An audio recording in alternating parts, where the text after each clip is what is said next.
великой победы! Ура!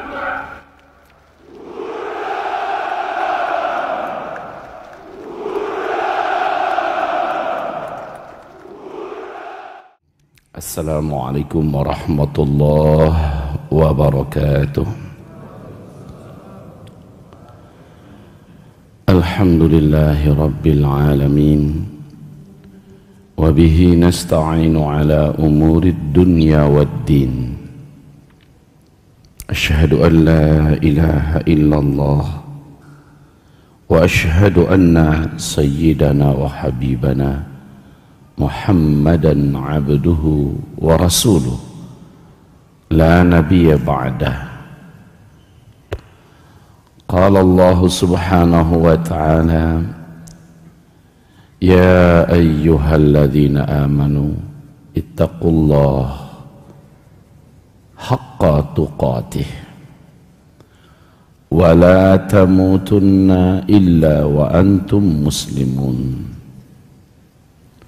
وقال يا أيها الناس اتقوا ربكم الذي خلقكم من نفس واحدة وخلق منها زوجها وبث منهما رجالا كثيرا ونساء واتقوا الله الذي تساءلون به والأرحام إن الله كان عليكم رقيبا. وقال يا أيها الذين آمنوا اتقوا الله وقولوا قولا سديدا يصلح لكم أعمالكم ويغفر لكم ذنوبكم ومن يطع الله ورسوله فقد فاز فوزا عظيما. Allahumma arhamna bil Qur'an wa sadaqallahul azim. Wa qala an-nabi sallallahu alaihi wasallam, innamal a'malu binniyat wa innama likulli imri'in ma nawa. Faman kanat hijratuhu ila Allah wa rasulih fahijratuhu ila Allah wa rasulih. Wa man kanat hijratuhu lidunya yusibuha aw imra'atin yankihuha fahijratuhu ila ma hajara ilaih. Amma ba'du. Ma'asyiral muslimin wal muslimat, hamba-hamba Allah sekalian, marilah kita memuji Allah dan kita ucapkan kalimat pujian berikut ini. Alhamdulillah bi ni'matihi tatimmus salihah. Kemudian kita juga menyampaikan salawat kita, salam kita untuk kekasih kita bersama.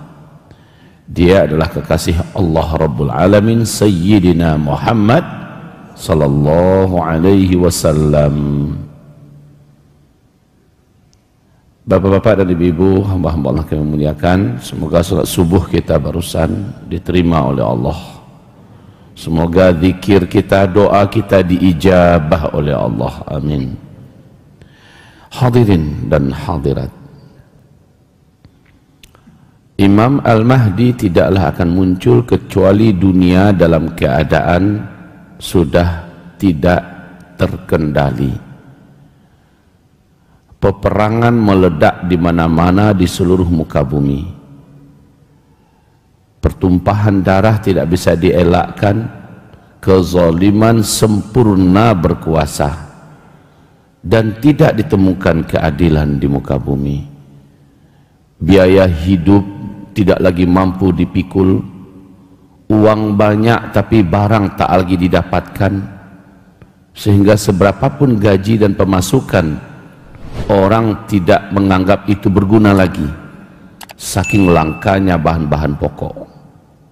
Imam Mahdi muncul berbarengan dengan petaka dan bencana-bencana yang merata di mana-mana. Imam Mahdi muncul menjadi fajar yang menyingsing, membuat kecerahan dalam kegelapan. Kaum muslimin yang kami muliakan, Imam Mahdi akan memimpin dunia nanti di Masjidil Aqsa sebagai pusat pemerintahan Islam yang terakhir, seperti yang Allah janjikan dalam Al-Quran surat An-Nur ayat 55. Jadi surat An-Nur ayat 55 itu pemimpinnya Imam Al-Mahdi. Masalah Imam Mahdi final, tidak perlu lagi didialogkan, jangan diperdebatkan. Eksistensinya pasti. Yang meragukan dan tidak percaya, sepakat seluruh ulama Ahlus Sunnah wal Jamaah mengatakan orang ini murtad.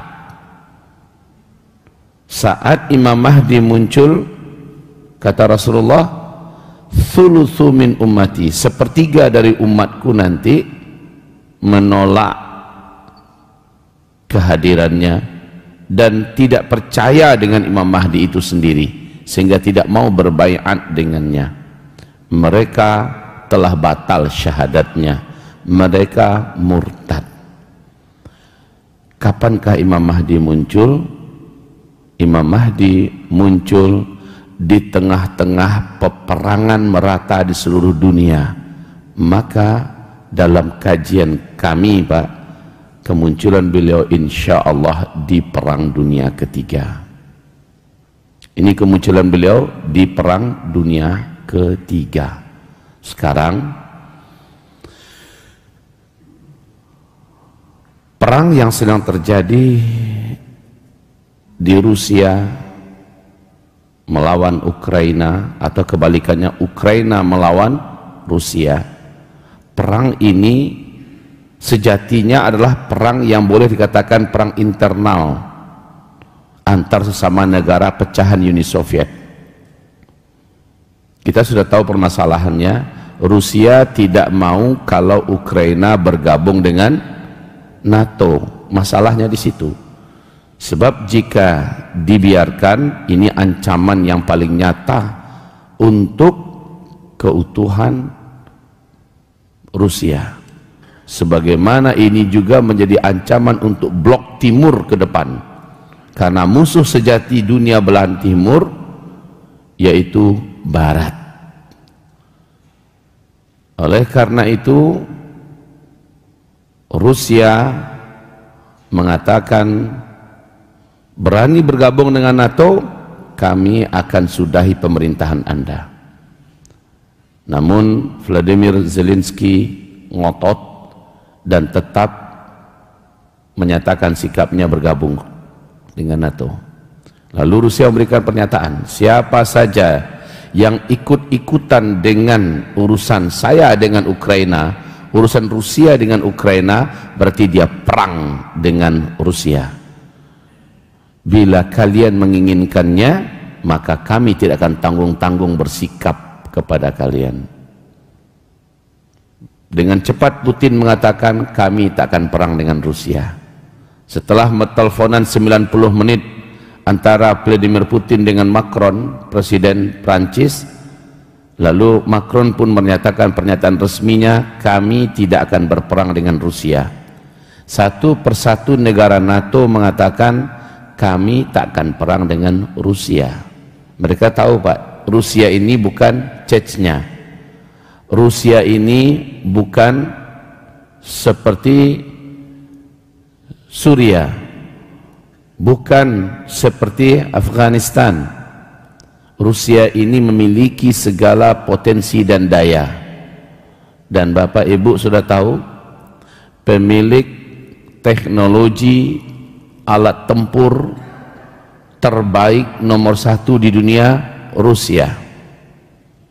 Rusia bisa tekan tombol di negaranya, 5 menit kemudian satu negara di Eropa bisa lenyap selama-lamanya.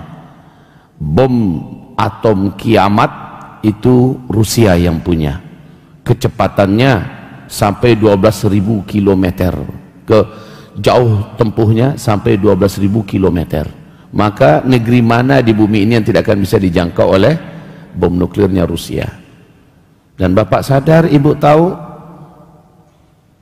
dulu waktu Perang Dunia Kedua diawali dengan arogansi Jerman yang ingin menginvasi Polandia. Lalu negara-negara mencoba untuk merapat, entah namanya mendamaikan atau apa, Jerman sikat. Ini menjadikan negara-negara tersebut mengamuk. Lalu akhirnya Perang Dunia Kedua tidak terelakkan dan terus berkembang dan berkembang. Berakhirlah dengan diledakkannya bom atom di Nagasaki dan Hiroshima. Hitler menyerah, Jepang takluk.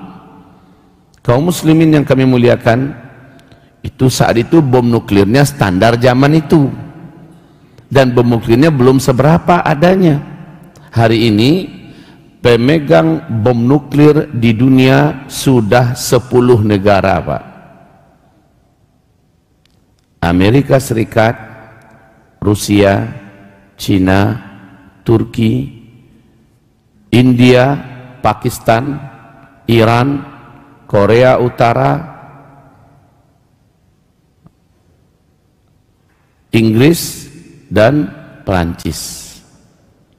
Jumlah hulu ledak bom nuklir hari ini sudah 13.000 bom nuklir. 13.000. Seandainya dalam perang Rusia Ukraina ini nanti ada yang memulai meledakkan bom nuklir satu, yang lain pasti menyusul. Dan Bapak tahu apa akibat satu bom nuklir dilepaskan, Pak? Maka selama 50 tahun perbaikan bumi ini baru akan bisa dilakukan. Alam tidak akan bisa menerima kejamnya bom nuklir. Itu satu bom nuklir. Bagaimana kalau masing-masing negara sudah melepaskan dan mengirimkan bom-bom nuklir mereka? Maka peradaban, kehidupan, dan berteknologi canggih ini semuanya akan berakhir, Pak. Kiamat itu betul-betul diciptakan oleh manusia. Dan Putin telah menyampaikan pernyataan yang mengerikan. Urusan kiamat itu adalah urusan Tuhan yang memutuskan. Tetapi kalau Amerika ingin mereka kiamat, itu urusan saya. Mengerikan ini, Pak. Jadi kaum muslimin, hamba-hamba Allah yang saya muliakan, sekarang hari ini masuk hari ke-24. Awalnya peperangan ini direncanakan hanya berlangsung selama 4 hari. Kiev ditaklukkan, setelah itu Rusia mengendalikan urusan. Ternyata tidak. Vladimir Zelensky memberikan perlawanan, walaupun dia seorang pelawak Yahudi tulen, dan dia adalah pendukung bahkan pelaku LGBT. Dia memberikan perlawanan yang tidak tanggung-tanggung, mengemis, meneteskan air mata kemana-mana minta bantuan. Pada hari ini sudah puluhan ribu pasukan relawan datang dari berbagai negara Eropa, dan mereka itu dibayar sehingga disebut dengan pasukan bayaran. Rusia memberikan ketegasan, Menteri Pertahanan, kami tidak akan berbelas kasih dengan pasukan bayaran ini. Mereka dari berbagai negara di Eropa, Pak. Lalu tiba-tiba si Presiden Chechnya muncul dengan 12.000 pasukannya yang identik dengan jenggot, pasukannya yang identik dengan Allahu Akbar, pasukannya yang identik dengan sholat berjamaah. Tampil ngapain? Membela Rusia, negara yang begitu adidaya, negara yang begitu kuat, dibela oleh pasukan kecil yang dulu dibantai oleh Rusia. Mungkin ini big question, muncul permasalahan besar. Ada apa ini? Kenapa Ceknya ikut-ikutan bela Rusia? Padahal Rusia nggak usah dibantu, pasti akan bisa menyelesaikan. Dan saya yakin banyak umat Islam se-Indonesia, mungkin sedunia, terkesima dan terpesona melihat penampilan Ramzan Kadyrov sebagai Presiden Chechnya. Tapi saya tidak mau hari ini membiarkan Bapak larut dalam ketertipuan, ya. Jangan sampai larut dalam ketertipuan. Tampilan-tampilan zahir yang ditunjukkan oleh Ramzan Kadyrov, Presiden Chechnya, ini seluruhnya adalah tipuan yang cukup membuat umat ini tak tahu siapa sebenarnya dan bagaimana masa lalu beliau, dan apa yang beliau lakukan sekarang kepada para mujahidin, apa yang beliau lakukan sekarang kepada para mukminin yang hak. Orang tak tahu, orang hanya terkesipu dengan jenggotnya, Allahu Akbarnya, dan menampakkan hal-hal yang sifatnya zahir. Lalu pada akhirnya orang akan berkata, wah, Rusia inilah Rum yang sebenarnya. Ya, nanti umat akan bergabung dengan Rum, lalu mereka berperang melawan musuh bersama. Wah, ini hadisnya. Wahai Bapak, ini adalah hari-hari terakhir saya berceramah di tengah publik. Dan saya tidak akan pernah menghentikan pembicaraan saya selama saya masih hidup. Walaupun saya tidak lagi tampil ke depan, saya akan tetap menyampaikan hal-hal yang Bapak Ibu wajib mengikutinya untuk sebagai langkah dan action nyata bagi Bapak Ibu ke depan. Saya katakan kepada Bapak Ibu, Rusia adalah pecahan Uni Soviet, dan inilah eksistensi terbesar Uni Soviet setelah Uni Soviet dihancur leburkan oleh mujahidin Taliban di Afghanistan. Hancur berkeping-keping Uni Soviet. Setelah itu Amerika Serikat sebagai negara superpower satu-satunya di dunia dengan menggunakan payung PBB-nya mengajak seluruh kekuatan NATO untuk mengeroyok rame-rame mujahidin Taliban yang ada di Afghanistan. 20 tahun peperangan terpanjang yang pernah dialami oleh Amerika Serikat, dan peperangan paling memalukan, paling merugikan. Tidak terkira kerugian mereka, lubang hutang terdalam harus mereka tanggung, dan ini tidak akan bisa mereka tuntaskan untuk beberapa abad. Tapi mereka nekat dan gila, tanpa ada jaminan emas mereka cetak 20.000 triliun dolar tanpa ada emas yang menjaminnya, secara gila-gilaan. Dan ini menandakan sebentar lagi perekonomian dunia yang berbasiskan uang palsu ini, Pak, uang kertas ini akan berakhir, dan kita di dunia akan kembali kepada emas dan perak sesuai dengan yang dinubuatkan oleh Nabi besar Muhammad sallallahu alaihi wasallam. Kita kembali kepada Rusia dengan Ramzan Kadyrov, ya, dengan Ramzan Kadyrov, presiden Chechnya. Ramzan Kadyrov ini anak kandungnya Ahmad Kadyrov. Siapa Ahmad Kadyrov? Awalnya dulu adalah seorang mujahid berjuang bersama di Shishan, Chechnya, dengan seorang arsitek jihad dan panglima tempur terkuat, ya, Al-Khattab di Chechnya. Sementara Shamil Basayev masih hidup ketika itu. Ini adalah komandan perang yang paling mengerikan. Mereka bertempur bersama-sama melawan Rusia, Pak, Ahmad Kadyrov, ya, dan akhirnya Rusia betul-betul kalah telak memalukan, dan mereka keluar dalam keadaan hina. Mereka keluar dalam keadaan kaum muslimin meneriakkan Allahu Akbar, Allahu Akbar. Mereka keluar dalam keadaan hina, mata kepala tertunduk. Tapi kemudian Rusia bermanuver setelah itu, memberikan iming-iming jabatan, kedudukan, dunia, harta, dan sebagainya. Siapa yang mau, kata Putin, kami akan berikan segala kebutuhan dunianya. Ahmad Kadyrov menyimpang. Dia keluar meninggalkan barisan mujahidin, kemudian dia diambil oleh Putin, dinobatkan sebagai presiden Chechnya. Mikir kita, Pak. Yang dikalahkan memberikan jabatan presiden, ya, kepada yang mengalahkan, dan diletakkan sebagai presiden bonekanya di Chechnya. Tugas utamanya menghabisi mujahidin. Menghabisi mujahidin, dan ini dilakukan dengan baik oleh Ahmad Kadyrov. Satu persatu komandan tempur terbaik dunia yang ada di Chechnya mati dihabisi oleh para pengkhianat yang lain yang bergabung dengan Ahmad Kadyrov karena fulus, karena kedudukan yang dijanjikan. Maka syahidlah Qaidul Haq Al-Khattab, panglima tempur terbaik, arsitek jihad dunia, Al-Khattab yang ada di Chechnya, dalam keadaan diracun, Pak. Dikirimin surat itu asistennya yang berikan, ternyata sudah diracuni. Dengan ini beliau meninggal. Kalau tidak, Pak, dia Khalid bin Walidnya abad ini, abad 20. Setelah itu menyusul Shamil Basayev, kendaraannya dibom. Maka satu persatu rontoklah kekuatan. Kan Ahmad Kadyrov selama bertahun-tahun mendampingi para mujahidin ini dan ada di pucuk pimpinan. Jadi dia tahu siapa-siapa pemimpin, di mana-mana lubangnya, di mana-mana jalurnya, jalannya, apa strateginya dia tahu semua. Karena dia sudah berhasil dibeli oleh Rusia, dia yang dipakai sekarang untuk menghabisi mujahidin dan berhasil. Beliau pun mendapatkan qisas. Panggung yang beliau tempati menyaksikan sebuah acara yang disenangi meledak, matilah Ahmad Kadyrov. Ya, kemudian dipanggil Ramzan Kadyrov, presiden Chechnya sekarang oleh Putin, Vladimir Putin. Kemudian Ramzan Kadyrov dibisiki kata-kata. Kemudian dinyatakan kepada publik bahwa presiden berikutnya adalah Ramzan Kadyrov. Tugasnya sama, berantas mujahidin yang ada di Chechnya. Setiap aktivis, setiap dai, setiap orang-orang beriman yang soleh dan taat diberantas, diculik, disiksa habis-habisan oleh Ramzan Kadyrov dengan bala pasukannya. Ini biar Bapak jangan sampai tidak.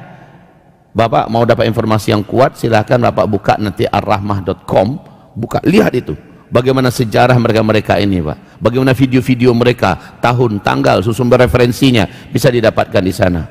Biar ini jangan dikatakan adalah fitnah. Karena kita sudah terlanjur euforia ya melihat hebatnya pasukan Chechnya ini. Tidak. Sampai hari ini mujahidin masih tetap bergerilya di Shishan, Chechnya. Yang dilawan siapa?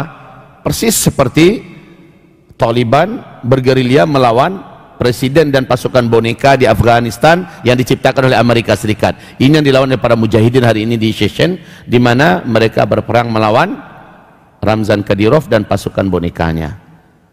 Paham sampai di sini Bapak? Jadi Rusia tetaplah Rusia. Walaupun Putin menyitir beberapa ayat. Toh sebelumnya Joe Biden juga telah membuat kita silau. Ada ayat Allah yang ayat Al-Quran yang disitirnya dulu sebelum dia jadi presiden. Ingat Pak ya, ketika dia juga membacakan beberapa ayat, apa bedanya Putin dengan Joe Biden? Jadi kita jangan sampai kita lupa sejarah. Jangan sampai kita melupakan. Ini riwayat sahih yang telah terjadi dan masih hidup kita menyaksikannya kemarin-kemarin ini. Dan hari ini Putin perang melawan Barat. Wahai kaum muslimin yang kami muliakan, sementara pasukan 40.000 pasukan relawan Suria yang mau datang ke Rusia, Bapak harus tahu siapa ini pasukan relawan ini. Ternyata mereka adalah orang-orangnya Bashar Assad. Kalau Bashar Assad, kita sudah tahu track recordnya Bashar Assad ini apa dan pasukannya apa kepada umat Islam Ahlus Sunnah wal Jamaah di Suria. Jangan lupa itu. Jadi yang datang menolong untuk Rusia siapa? Chechnya ya, kayak gini tipenya, perjuangannya yang sangat berkhianat kepada Islam. Ini yang datang ke Rusia. Begitu juga yang datang dari Suria, ternyata pasukannya Bashar Assad. Diajak, bergabung, dan itu dibayar Pak. Dibayar wahai kaum muslimin. Lalu kalau begitu bagaimana? Maka kita kembali kepada track. Apa kata Rasulullah sallallahu alaihi wasallam? Kamu benar-benar akan berperang nanti melawan seluruh kekuatan Arab dan kamu akan menaklukkan mereka, Allah akan menolong kamu. Yang dikatakan kamu oleh Rasulullah adalah orang-orang beriman, para mujahidin bersama Imam Al-Mahdi. Terus kata Rasulullah berikutnya, kemudian kamu akan menaklukkan Furs, itu Iran hari ini. Kamu akan menaklukkan, aku akan perang dengan mereka, kamu taklukkan mereka. Karena musuh Islam yang paling pekat, yang paling kuat, yang paling alot, yang paling panjang sejarahnya, yang paling benci dengan Islam Ahlus Sunnah wal Jamaah adalah Syiah yang ada di Iran hari ini. Dan kamu akan berperang melawan Furs, dan kamu akan ditolong oleh Allah, kamu akan menang. Lalu kamu akan kembali ke Baitul Maqdis memimpin kekuatan umat Islam dengan khilafah Islamiyah. Satu titik itu, satu poin.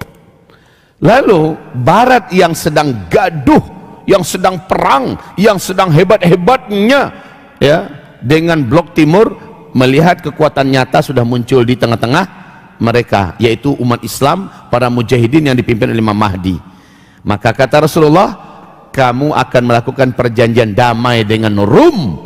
Rum sepanjang sejarah yang diceritakan Rasulullah telah membentuk peperangan yang tak terkira-kira panjangnya, dan ini termasuk perang salib yang kita kenal selama ini, Pak. Ratusan tahun perang salib ini berjalan sampai hari ini. Perang ini masih terus berlanjut, seperti kata George W. Bush bahwa ini adalah crusade, ini adalah perang salib. Berarti perang salib berlanjut sampai kepada eksistensi Israel. Itu adalah eksistensi perang antara Barat melawan Islam.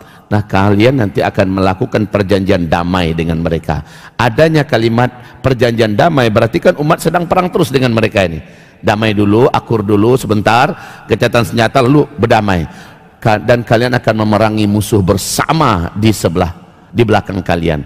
Musuh bersama ini adalah Rusia, Cina, India, ya, Myanmar, semua kekongkotan yang hampir mirip dengan mereka ini semuanya bersatu. Ini menjadi musuh Barat sekaligus menjadi musuh Islam.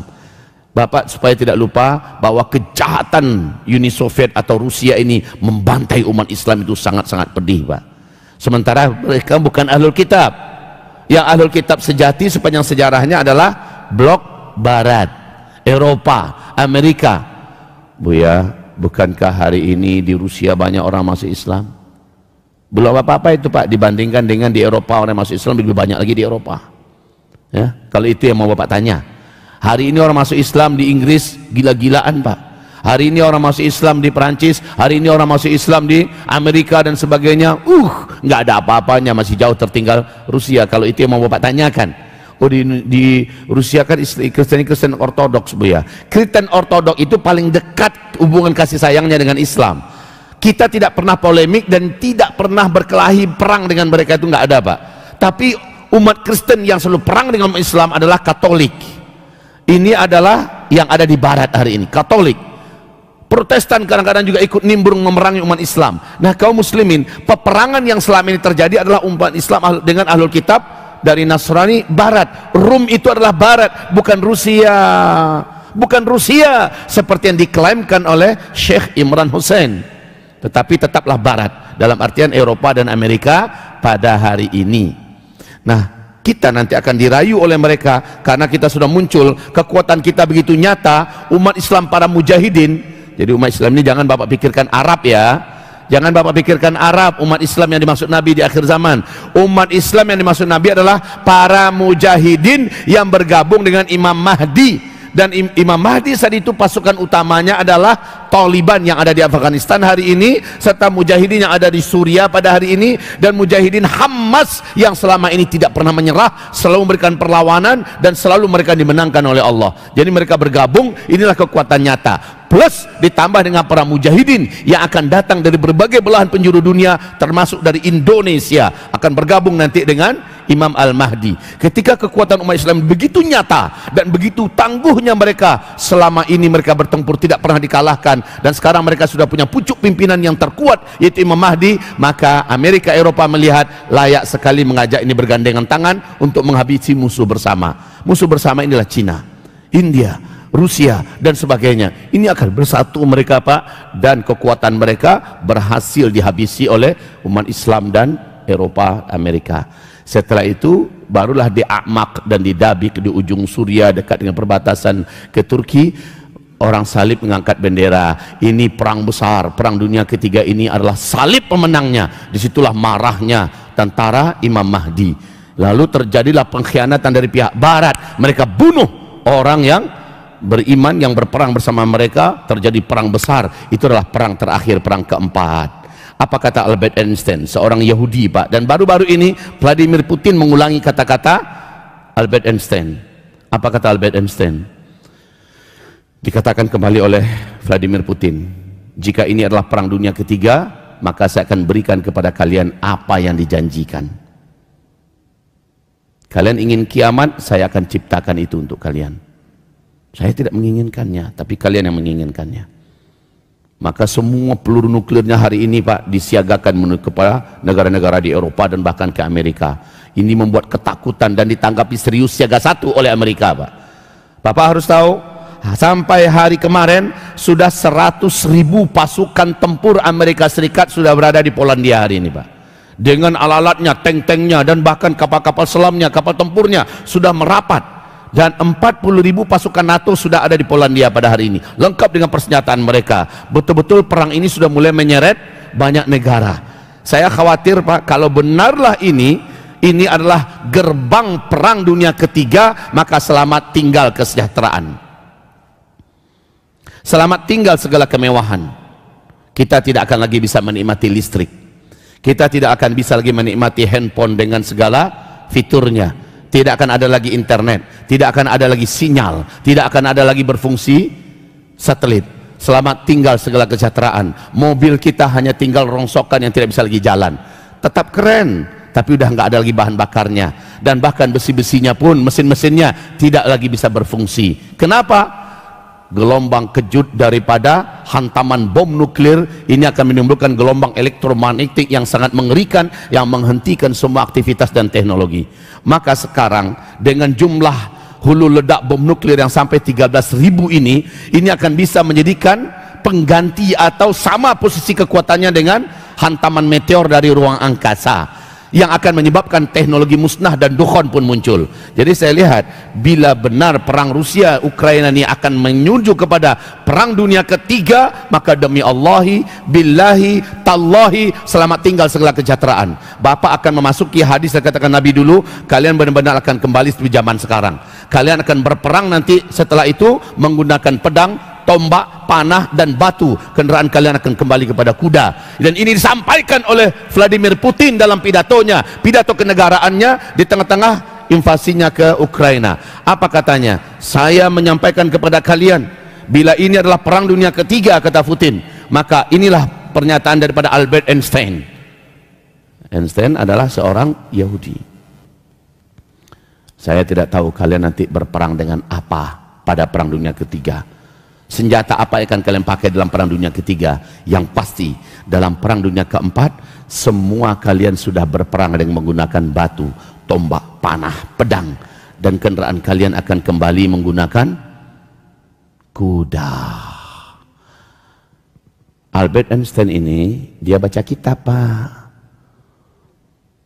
Orang Eropa, orang Barat hari ini baca kitab. Seperti yang disampaikan oleh Bapak kita barusan tadi, di Eropa ada 12.000 pasukan setiap negara itu Pak.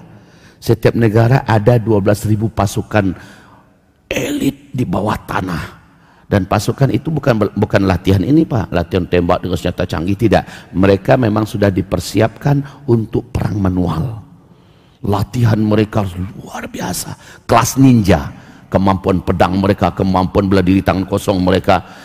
Sehingga nanti kata Rasulullah, di perang dunia keempat mereka yang dikeluarkan, dan mereka yang akan melawan Imam Mahdi dan orang-orang beriman. Peperangan berlangsung selama 4 hari. 80 bendera dari Rum, dari Barat kata Rasulullah bersatu. Setiap bendera membawa 12.000 pasukan, dan inilah pasukan-pasukan terbaik yang pernah hadir untuk berperang di muka bumi kata Rasulullah. Allahu Akbar. Dan itu sudah dilatih sekarang dengan sempurna Pak, di bawah tanah. Saya baru tahu kalau namanya Mawar Biru ya Pak ya. Itu baru satu bentuk organisasi di sebuah negara. Dan ini akan ada negara-negara salib lainnya yang punya pasukan 12.000 pasukan elit, di mana mereka disimpan khusus untuk persiapan perang dunia keempat. Perang dunia keempat dengan perang dunia ketiga hampir tidak ada jeda Pak, hampir tidak ada jeda. Sebab apa? Berakhir perang dunia ketiga, semua teknologi musnah akibat perang nuklir, dan berakhirlah semua kemewahan kesejahteraan, dunia bagaikan kiamat. Segala ketenangan hidup sudah selesai, sudah sekolah-sekolah tidak lagi bisa berfungsi, semua kehidupan berakhir, PNS tidak akan bisa digaji oleh lagi negara, setiap negara akan bangkrut ya, orang-orang akan betul-betul di puncak kekacauan dan kepanikannya, sesuai yang digambarkan oleh Rasulullah dalam hadis-hadis Sahih Bukhari di kitab Al-Adabul Mufrad.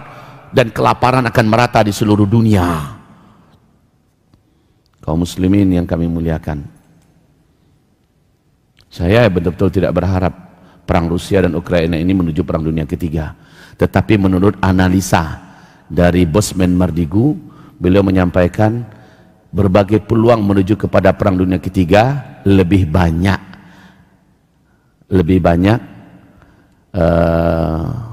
ini ya, syarat-syaratnya dan tanda-tandanya lebih banyak yang sekarang ini Pak. Maka Satu saja saya pesankan kepada Bapak Ibu semua, kalau betul ada satu saja negara yang sudah mulai melepaskan bom nuklirnya, maka sekarang masing-masing negara mulai cari gara-gara dengan tetangganya, Pak. Saya merasa aneh nih, tak tahu kenapa. Saya yakin Bapak mendengarkan berita-berita ya, berita dunia sekarang. Iran melepaskan bom balistiknya ke Irak. Beberapa bom diledakkan ke Irak. Katanya sih mau menyerang instansi-instansi miliknya Israel dengan Amerika. Tapi yang kena juga warga sipil. Ngamuk-ngamuklah pemerintahan Irak, marah-marah kepada Iran. Apa kata Iran? Kalian tidak punya kualifikasi membentak-bentak kami. Kalian mau kami ratakan kalian saat ini juga. Iran cari gara-gara dengan Irak. Padahal mereka sudah sama-sama Syiah pada hari ini. Ya, hanya karena di sana ada markas-markas, titik-titik sentral milik Amerika dan Israel. Sementara India minta maaf pada Pakistan karena beberapa rudal balistiknya masuk ke Pakistan, meledak di sana, menyebabkan Pakistan marah-marah hebat. Pakistan punya bom atom juga, bom nuklir. Ya, oh minta maaf India. Maaf sih minta maaf, tapi dalam hati siapa yang tahu ya kan? Ini sudah mulai cari gara-gara nih Pak, India dengan Pakistan, yang memang dari dulu sudah berseteru lama. Cina dengan Taiwan. Cina akan melakukan hal yang sama seperti yang dilakukan oleh Putin. Makanya di dalam dekret PBB kemarin, Cina tidak mengiyakan apa yang disampaikan oleh PBB karena dia tahu dia juga akan melakukan apa yang dilakukan oleh Putin hari ini, yaitu ke Taiwan. Sementara Taiwan ke blok barat loyalitasnya. Betul ya Pak ya? Dan wahai hamba-hamba Allah, Cina juga sedang bermasalah hebat hari ini dengan Jepang, dengan Filipina, dengan Thailand, ya, dan dengan Malaysia, dengan Brunei.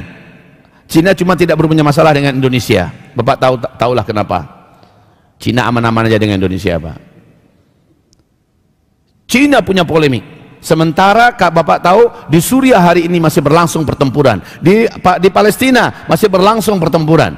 Dan Bapak juga tahu, wahai bapak-bapak, ibu-ibu yang kami muliakan, bahwa peperangan belum berakhir hari ini di Libya, belum berakhir hari ini di Sudan.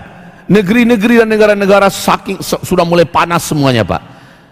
Satu-satunya betul-betul mempersiapkan diri dalam keadaan cool itu adalah Emirat Islamiyah Taliban. Tidak ada yang berani macam-macam dengannya, karena dia telah membuktikan dua negara superpower tunduk dan takluk kepadanya. Sekarang dia dengan senyap, dengan tenang menata negaranya, menjalankan syariat, dan yang pasti pasukannya, pasukan Al-Badr ini dipersiapkan untuk menaklukkan Masjidil Aqsa.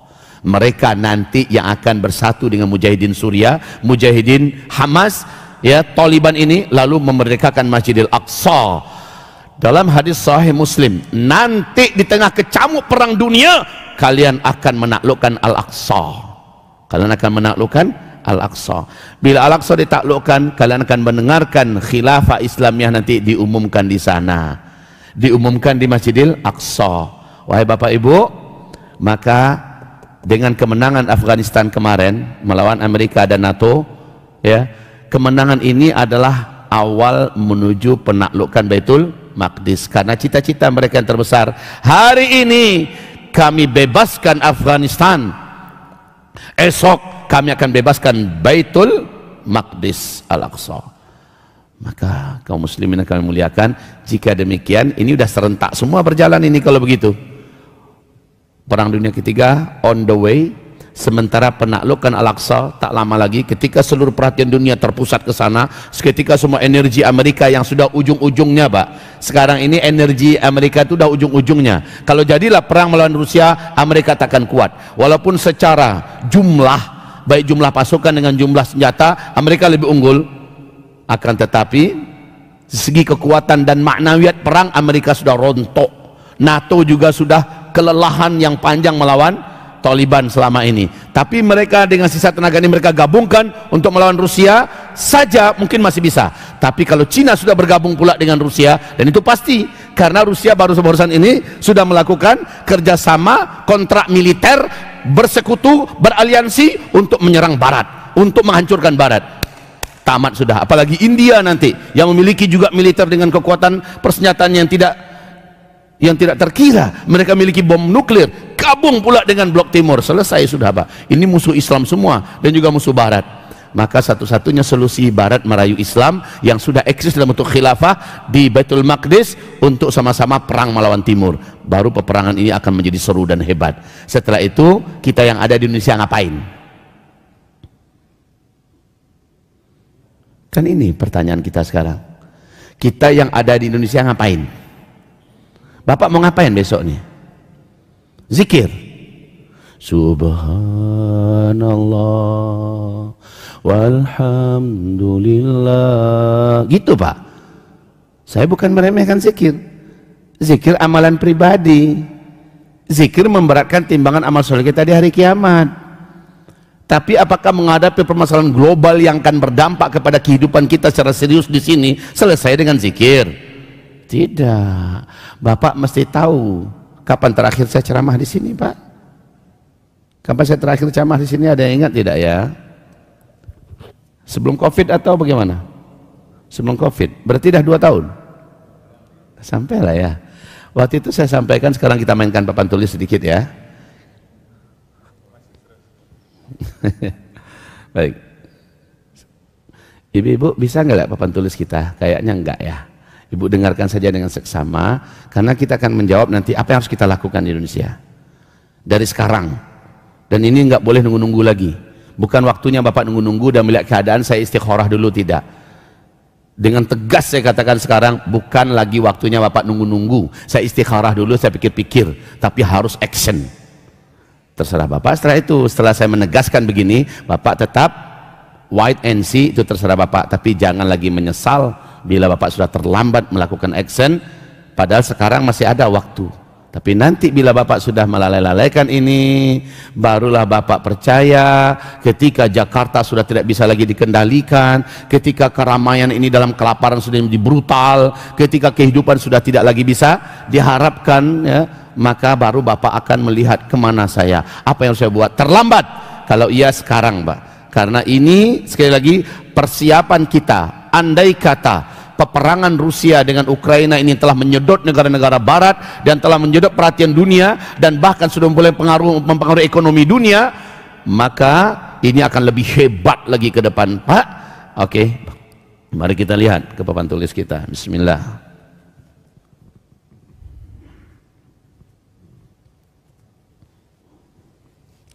Saya tak tahu lah ya, kenapa saya sejak 2 bulan belakangan ini azamnya begitu kuat menghentikan dakwah keliling saya kemana-mana. Sudah kuat sekali azam saya akan fokus ngeramin pesantren, mengasuh pesantren, mendidik generasi di dalam pesantren. Saya bertekad akhir Maret ini adalah akhir saya memenuhi dakwah yang sudah saya iakan kemana-mana. Terus di April saya tutup, saya close. Tak ada lagi dah. Saya mau fokus di pesantren. Namun ternyata sahabat Uzma menyampaikan pada Pak Subarkah, kami sangat butuh dengan beliau, ilmunya sangat kita butuhkan sekarang, beliau tidak boleh berhenti segala macamnya ya. Jadi ada keributan dan kepanikan dari umat yang mempunyai care tentang masalah ini ya.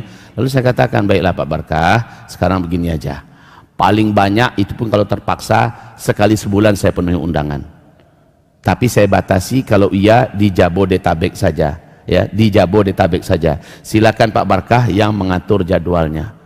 Silakan atur jadwalnya. Di mana, itu sekali sebulan, itu pun paling banyak. Karena saya tidak mau lagi meninggalkan santri saya mau fokus betul-betul membina, mendidik, mengasuh mereka untuk menjadi calon-calon pemimpin fase kelima yang sebentar lagi akan dibukakan oleh Allah Subhanahu wa ta'ala. Baik.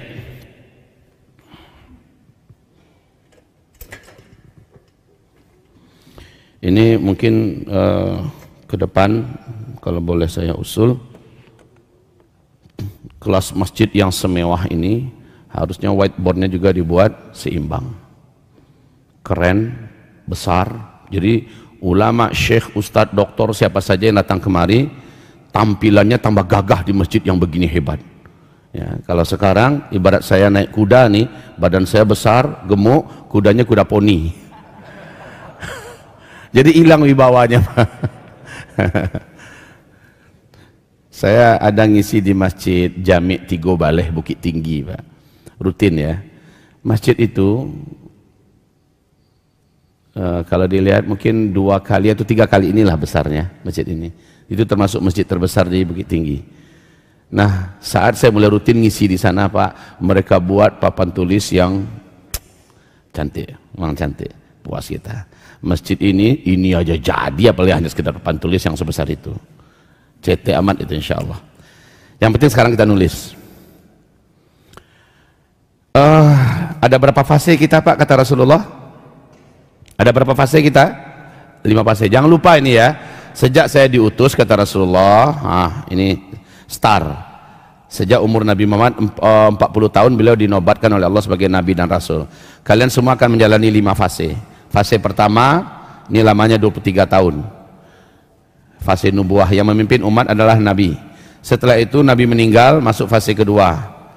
Nah, fase kedua ini lamanya 30 tahun. Umat Islam dipimpin oleh para khalifah, sahabat Nabi selama 30 tahun ya. Selesai fase kedua, umat Islam masuk kepada fase yang ketiga. Dan ini yang paling lama ya, 1227 tahun. Ini fase kekhalifahan yang menggunakan sistem kerajaan.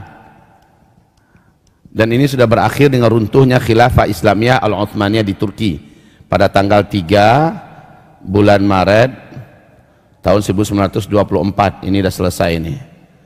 Nah, 3 fase ini, 1, 2, dan 3, Islam memimpin 2/3 dunia. Peradaban tertinggi dunia hari itu kiblatnya kepada Islam. Orang, Pak, minder kalau belum pandai bahasa Arab. Orang belum menganggap maju kalau belum pernah ke Arab. Sampai begitu ya. Orang belum dianggap ngerti dunia, melek teknologi kalau mereka belum mengerti Islam. Jadi semua orang menggalakkan anaknya belajar Islam, belajar Arab dan sebagainya. Taib, 1, 2, 3 ini Islam mendominasi dunia. Nanti fase kelima, kata Rasulullah, Islam akan kembali memimpin seluruh dunia. Fase kelima ya.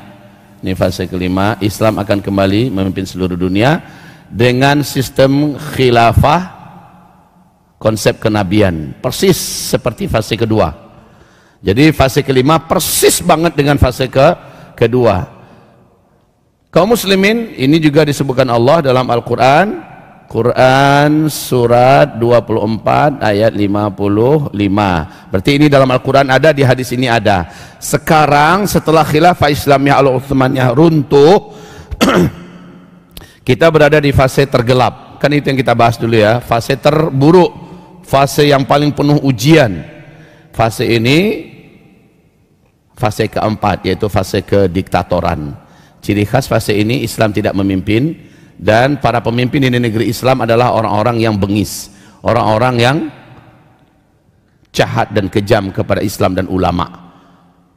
Bapak lihat bagaimana di Arab Saudi saja, yang penegak syariat katanya, sejak Muhammad bin Salman yang pegang peranan. Bapak lihat brutalnya pemerintahan Arab Saudi hari ini, ya kan? Khatib syekh sedang khutbah, dicekek kayak gini, diseret, Pak, di depan jamaah sedang khutbah. Sekarang ribuan dai, ulama, syekh, ustadz, guru-guru ngaji pun diperlakukan hina dan dimasukkan ke penjara karena mereka mengkritik kenapa Arab Saudi sudah jahiliyah. Dengan kritikan yang paling ringan saja selesai dia, Pak, masuk penjara dengan cara yang sangat-sangat hina. Itu terjadi di fase ini cuma. Dan bahkan sekarang Arab Saudi dengan resmi mengatakan menolak semua hadis sahih. Semua hadis sahih. Maka berarti syariat Islam sudah tak berlaku lagi di Arab Saudi. Karena syariat Islam banyak dibangun di atas hadis-hadis sahih. Dan bahkan 1,5 bulan yang lalu Muhammad bin Salman berkata, Arab saya pastikan 5 tahun ke depan sudah menjadi Eropa baru. Eropa baru. Jadi jangan berpikir Arab seperti zaman dulu yang menjalankan Islam. Enggak ada. Semua kejahatan yang ada, semua dosa, semua maksiat, semua mungkarat yang ada di Eropa akan ada di Arab. Ini sumpahnya Muhammad bin Salman di hadapan seluruh utusan negara-negara Teluk dan negara-negara Timur Tengah. Arab ke depan akan menjadi Eropa baru 5 tahun ke depan. Maka kaum muslimin yang kami muliakan, inilah fasenya, fase kediktatoran ya. Di penghujung fase ini, dan kita berada di sini sekarang ya. Yang pertama akan terjadi tanda besar kiamat yang pertama di penghujung fase keempat. Apa yang pertama, Pak? Lupa. Dukhan. Dukhan ini sekarang saya simpulkan dua penyebab terbesarnya. Mana yang salah satu di antara duanya, Allahu alam. Penyebab dukhon yang pertama kalau dalam versi ayat yaitu hantaman meteor menabrak bumi. Meteor inilah yang akan menimbulkan, dalam hadis juga menimbulkan dukhon. Ternyata perang dunia ketiga juga akan menimbulkan akibat seperti dukhon, karena pelepasan bom-bom nuklir yang akan menimbulkan kemusnahan kepada seluruh teknologi dan bahkan peradaban manusia. Bapak Ibu, bisa juga perang dunia ketiga, karena perang dunia ketiga ini pasti terjadi, karena ada hadisnya juga. Perang dunia ketiga atau meteor, mana satu di antara dua ini akan menimbulkan dukhon. Sekarang kita sedang di sini. Bila benar kisah pertempuran yang hari ini sedang berlangsung di Rusia melawan Ukraina, bila benar ini adalah awal perang dunia ketiga, seperti kata Ratu Elizabeth, welcome, ya, selamat datang perang dunia ketiga. Jika ini benar, maka dukhon berarti disinilah dia, tak lama lagi. Sementara syarat terjadinya hantaman meteor sudah dibuat oleh Arab Saudi hari ini, mendatangkan penyanyi-penyanyi dari seluruh dunia, mengadakan gala-gala konser-konser musik, dan juga mabuk-mabukan, minum-minuman khamar dengan terang-terangan terbuka, dibuat oleh Arab Saudi hari ini. Bila itu terjadi, kata Rasulullah, Allah akan hantamkan hantaman dari langit kepada kalian, meteor. Dan ini sudah dibuat oleh Arab Saudi. Jadi saya tak tahu nih, mana di antara perang dunia tiga atau meteor yang akan menimbulkan dukhon. Sampai di sini Bapak Ibu paham tidak ya? Saya yakin Bapak Ibu paham, cuma nggak kuat saja dengarnya. Betul Pak? Tak kuat dengarnya. Kenapalah saya dengarkan pengajian Buya ini pagi ini ya? Nggak tenang lagi jantung saya sekarang. Lemas tulang saya. Saya rasa-rasanya, betul gitu Pak? Hah? Harusnya saya di rumah aja tadi ini. Biar saya nggak tahu. Bapak mau cari tenang sementara atau cari tenang abadi? Kalau cari tenang abadi, duduk di sini. Karena Bapak akan melakukan action saya berikutnya adalah ini, itu yang benar langkahnya Pak. Action saya adalah begini. Setelah dukhon, semua teknologi berakhir. Imam Mahdi di mana munculnya? Di tengah-tengah perang dunia ketiga. Imam Mahdi nanti bergabung dengan kekhalifahan yang diumumkan di Baitul Maqdis. Setelah dia dibaiat, dia dibawa untuk menaklukkan seluruh Arab dan menaklukkan Persia, kembali ke Baitul Maqdis dan memimpin. Saat itu Islam memiliki kekuatan yang nyata. Barulah Barat merayu-rayu Islam untuk bergabung menyerang blok timur. Nah, perang dunia ketiga berakhir dengan kemenangan yang sangat telak. Umat Islam menjadi pemenangnya bersama dengan Barat. Tapi sayang, Barat mengklaim ini adalah perang salib yang dimenangkan oleh orang-orang salib. Ya, di sini terjadi peperangan perang dunia keempat, tapi sudah senjata manual. Yang memimpin adalah Imam Al-Mahdi. Dan Bapak Ibu, di fase kelima, Pak, dunia bagaikan dalam surga. Di fase kelima, dunia bagaikan dalam surga. Cuma sayang, di fase kelima kita para laki-laki hampir-hampir sudah jarang ditemukan Pak. 1 berbanding 50. 1 laki-laki 50 wanita. Pada kemana kaum laki-lakinya? Pada kemana kaum laki-lakinya? Kaum laki-laki di penghujung fase keempat banyak yang meninggal dunia karena peperangan. Perang dunia ketiga akan menyedot banyak nyawa. Ya, perang. Di Indonesia akan perang enggak kira-kira? Saya tidak mau Pak. Tapi kalau terjadi mau tak mau harus dihadapi. Betul enggak? Saya tak mau. Saya ingin kehidupan walaupun seberat ini seperti ini ajalah. Tapi kata Rasulullah, konsep pembahasan ujung fase keempat tidak lepas daripada pertempuran dan peperangan, dan ini mematikan. Perang itu kan antara membunuh dengan dibunuh ya Pak ya. Apalagi perang dunia ketiga. Apalagi perang dunia ketiga. Wahai Bapak Ibu yang kami muliakan, umat Islam tak boleh ikut-ikutan perang, tak boleh, kecuali dipimpin oleh sang Imam Al-Mahdi. Kalau tak boleh ikutan perang. Kita sabar. Sekarang sabar. Bahkan kata Nabi, ini kirim-kiriman rudal sekarang ini Pak, di daerah sekitaran Irak. Nabi kan berkata, dan udah diumumkan ini, perkataan Nabi ini sudah diumumkan oleh George Bush. Apa kata Bush? Apa kata Bush? Di depan Gedung Putih, satelit Amerika telah menemukan adanya potensi emas yang sangat besar dalam perut bumi Irak. Dan Rasul berkata, nanti di akhir zaman setelah Sungai Efrat mengering di Irak, Sungai Efrat mengering sejak tahun berapa Pak? Sampai hari ini di Irak? Sejak 2013. Sampai hari ini Sungai Efrat kering total sudah. Yang dilewati oleh yang melewati negara Irak sudah kering total. Bush sudah mengumumkan, satelit Amerika sudah menemukan gunung emas yang sangat besar dalam perut bumi Irak. Dan ini akan muncul karena sebuah hantaman. Tak tahulah ini hantaman bom nuklir atau hantaman meteor, gunung emas ini akan muncul. Munculnya gunung emas ini akan menyebabkan seluruh senjata yang dibawa oleh para lelaki sedunia diarahkan ke Irak. Mereka perang di sana. Mereka perangnya bukan lagi di Ukraina, bukan lagi di Suria, bukan lagi di Cina, tapi di Irak. Kenapa di Irak? Kata Rasulullah, munculnya gunung emas ini menyebabkan semua ketamakan lelaki sedunia datang membawa senjata mereka ke Irak. Mereka perang di Irak. Setiap 100 orang yang berperang mati 99. Seluruhnya berkata, semoga satu orang yang hidup ya.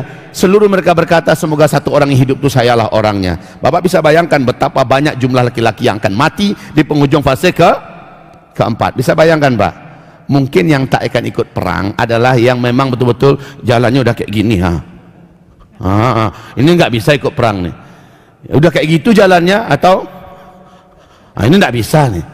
Tapi yang masih bisa jalan dengan lancar, dengan mereka akan bisa diandalkan. Dan bahkan kata Rasulullah, kalau nggak gabung dengan Al-Mahdi, murtad. Apa pilihan kita Pak? Gabung. Lagi pula di fase keempat ini akhir-akhir jihad terbuka, karena fase kelima udah nggak ada jihad lagi Pak. Akhir-akhir pintu surga dibuka selebar-lebarnya oleh Allah di penghujung fase keempat. Itu bersama Imam Mahdi. Setelah itu nggak ada lagi jihad. Ini fase nggak ada perang. Jangankan perang, jangankan tawuran, 2 orang lelaki kelahi saja nggak akan ketemu nanti di fase kelima ini. Saking amannya dunia. Binatang buas pun Allah jinakkan. Binatang berbisa saja Allah cabut bisanya. Wanita bisa jalan kaki seorang diri ke Mekah melaksanakan ibadah haji, pulang seorang diri tanpa muhram, tanpa rombongan, aman saking amannya. Kekayaan melimpah ruah, tidak ditemukan satupun orang fakir yang kelaparan yang bisa diberikan bantuan. Bahkan saat itu zakat, infak, wakaf, sedekah, hadiah semuanya ditolak oleh manusia karena hidup sangat makmur. Fase kelima ini fase yang kebalikan habis dengan penghujung fase keempat. Tapi sayang laki-laki jumlahnya 1 berbanding 50. Bapak-bapak yang hari ini semangat untuk poligami, silakan lanjutkan nanti di alam barzakh. Kalau bapak serius, tunggulah fase kelima. Nikmati poligaminya di alam barzakh. Wahai bapak ibu yang kami muliakan, kita kembali. Jadi di sini banyak menyedot para lelaki berpindah secara paksa ke alam barzakh. Jika perang dunia ketiga gerbangnya adalah Rusia dan Ukraina ini, maka saya katakan dari sekarang ayo kita action dari sekarang, dan jangan mikir lagi. Dan itu terserah bapak. Saya sekarang ini hampir mirip dengan Nabi Nuh yang membuat kapal di atas gunung. Saya ngajak, tapi tidak ada yang datang. Saya ngajak tak ada yang datang. Nanti kalau sudah datang hujan lebat, petaka terjadi, orang-orang menyesal. Kenapa saya dulu tak mengiyakan? Kenapa saya dulu tidak mempersiapkan diri, tidak bergabung? Kenapa? Satu-satunya orang yang mendengarkan ini Pak Yudi dengan Bu Yeni. Mereka yang segera mengiyakan 2 tahun yang lalu, segera datang bergabung, walaupun kehidupan tetap berjalan di sini, mencari nafkah tetap jalan di sini, ya. Dan tidak ada yang terganggu. Toh yang di sana terawat dengan baik, termanfaatkan juga untuk amal soleh dan sebagainya. Beliau sudah bergabung di pesantren kami Pak, di Sari Laweh. Saya mengatakan tidak harus ke pesantren kami ya, karena saya juga tidak sanggup menampung bapak ibu semua. Tapi cari tempat yang sesuai dengan kata Rasulullah. Sebaik-baik orang beriman yang selamat di akhir zaman adalah yang membawa dirinya, membawa keluarganya, membawa hartanya ke daerah perbukitan. Jangan gunung. Nabi tidak mengatakan gunung, tapi perbukitan. Di akhir zaman. Maksudnya apa? Bapak, setelah perang dunia ketiga atau meteor dukhon pun muncul, ya, menyusullah setelah itu tanda besar kiamat nomor 2, yaitu munculnya Dajjal. Nauzubillah, nauzubillah, nauzubillah minad Dajjal. Dajjal muncul di tengah-tengah kehidupan manusia, sudah di puncak putus asa. Manusia sudah mengalami kelaparan yang menyebabkan banyak kematian. Karena lapar saja orang tak terkira banyak mati, Pak. Binatang, hewan ternak mati. Karena setelah Perang Dunia Ketiga atau hantaman meteor, iklim mengalami perubahan yang sangat ekstrim. Panas melanda dan mencengkram seluruh dunia, Pak. Kekeringan di mana-mana, kelaparan yang tidak terkira-kira. Saya tahu Bapak sudah mengetahui ini, maka tidak akan saya perpanjang. Tapi kemunculan Dajjal adalah oase yang sangat dinantikan oleh manusia. Sebab Dajjal datang membawa gunungan makanan di tengah-tengah manusia di puncak kelaparan. Dan Dajjal mengatakan, saya bagikan makanan ini kepada yang beriman kepada saya. Yang beriman kepada saya sujud. Maka banyak 2/3 manusia sujud kepada Dajjal ketika Dajjal datang. Karena Dajjal datang membawa gunungan makanan. Bagi yang belum percaya, minta Dajjal membuktikan tanda ketuhanannya. Kalian mau apa yang saya buktikan? Kami sudah lama tidak dituruni hujan. Tanah-tanah mati dan tanaman mati, coba kau turunkan hujan. Maka Dajjal menunjuk langit, langit pun membentuk awan, kemudian diturunkanlah hujan. Daerah yang kering dituruni hujan itu langsung subur, tumbuh rumput, tumbuh tanaman, hewan ternak yang tersiram oleh hujan, sementara dia sudah tulang belulang, kembali tumbuh bertumbuh menjadi daging dan membungkus badannya, lalu menjadi gemuk dan dia berdiri, semuanya berbicara dengan bahasa binatang. Orang-orang mulai terkesima, ini benarlah Tuhan. Tapi masih ada yang belum percaya Tuhan itu bisa menghidupkan yang sudah mati. Maka Dajjal pun mengarahkan tunjuknya kepada kuburan. Semua yang ada di kuburan bangkit, langsung mendatangi keluarganya. Saya telah dihidupkan kembali wahai istriku. Dia adalah Tuhan kita yang sesungguhnya, mari kita sujud menyembahnya. Saya telah dihidupkan kembali wahai suamiku. Ayah telah dihidupkan kembali wahai anakku. Ibu telah dihidupkan kembali wahai ibu. Lihatlah Ananda telah dihidupkan kembali, itulah Tuhan kita. Ini kata yang bangkit dari kuburan, mendatangi keluarganya langsung. Kata Rasulullah, ketahuilah yang bangkit itu bukan manusia yang dulu mati dan dikuburkan di sana, tetapi setan-setan yang menjelma dalam bentuk manusia yang pernah mati dan dikuburkan di sana. Jadi biar Bapak tahu, Dajjal muncul paling lama 2 tahun setelah Dukhon, paling lama Pak, barulah Dajjal muncul. Dan kemunculan Dajjal ini di puncak keputusasaan manusia. Dajjal akan datang ke tengah-tengah seluruh kehidupan orang yang ada di kota-kota.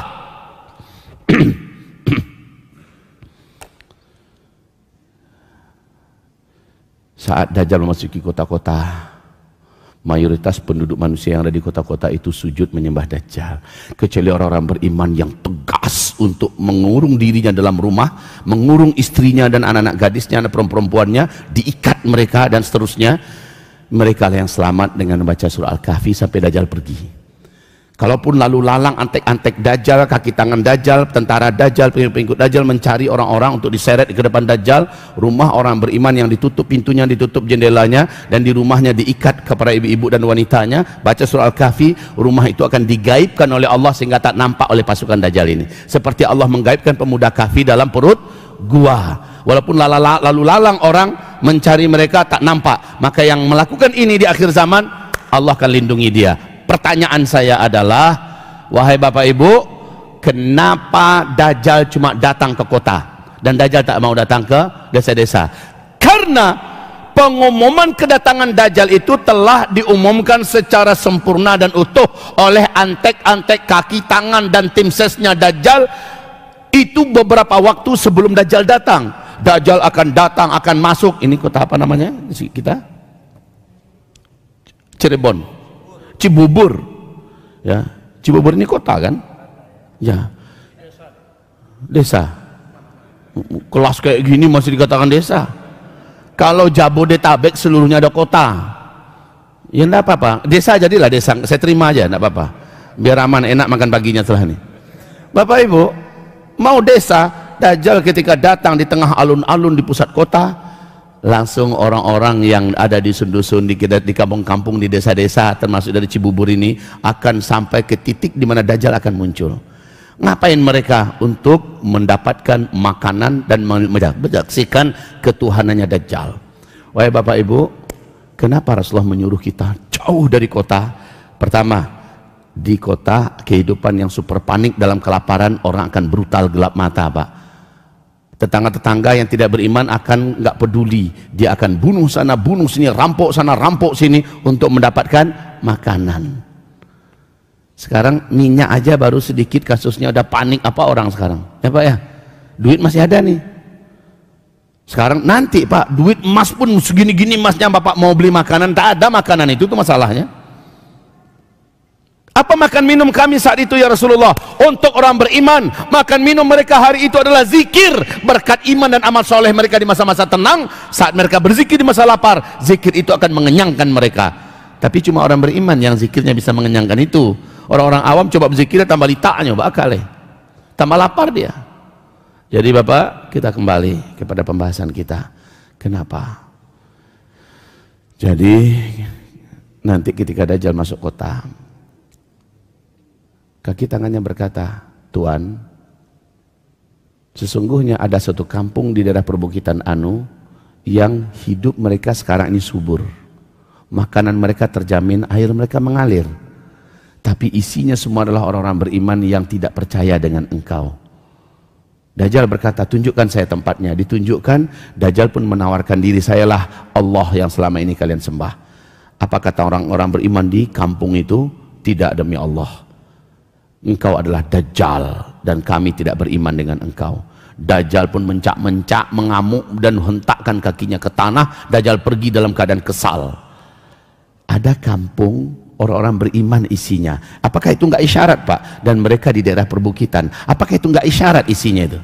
Isyarat dari Rasul, hendaknya orang-orang beriman yang soleh-soleh, taat-taat, buatlah perkampungan di hari-hari genting untuk persiapan ke sana mereka mengungsinya, ke sana mereka eksodusnya, dan persiapkan di kampung itu rumahnya, kesiapan hidupnya siapkan di sana. Itu yang dimaksud oleh Rasulullah sallallahu alaihi wasallam. Nanti ketika manusia kekeringan, kelaparan, Allah menjawab dalam Al-Qur'an, walau anna ahlal qura amanu wattaqau lafatahna alaihim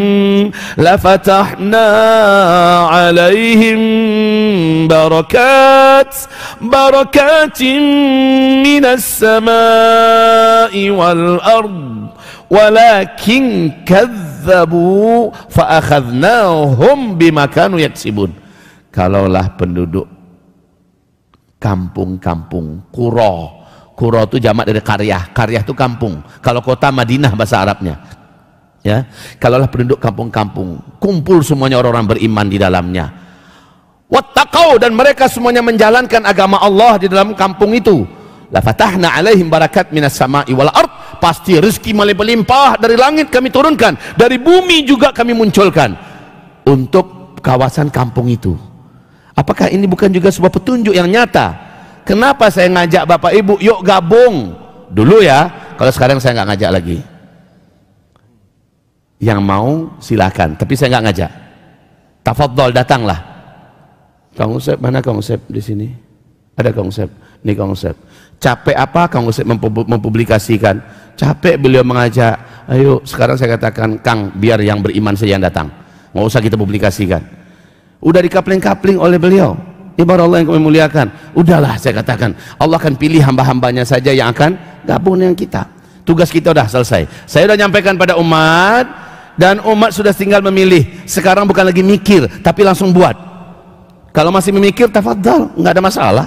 Tetapi jangan menyesal ketika yang tinggal di kota-kota besar mereka harus lari kemana, kepanikan tidak terkira-kira. Perang dunia ketiga terjadi, dia harus sembunyi kemana, dia harus menetap di mana, bersama siapa. Duit bapak yang banyak takkan berguna saat itu. Kerjaan bapak, kantor bapak yang hebat, semua fasilitas yang semuanya wajib ditinggalkan, karena semuanya juga tidak berguna. Hari ini kesempatan terakhir bapak untuk melakukan persiapan itu, hari ini. Wahai Bapak Ibu yang kami muliakan, tentu saja persiapan yang paling benar itu adalah amal soleh, keimanan, ketakwaan. Itu persiapan yang paling unggul nomor satu.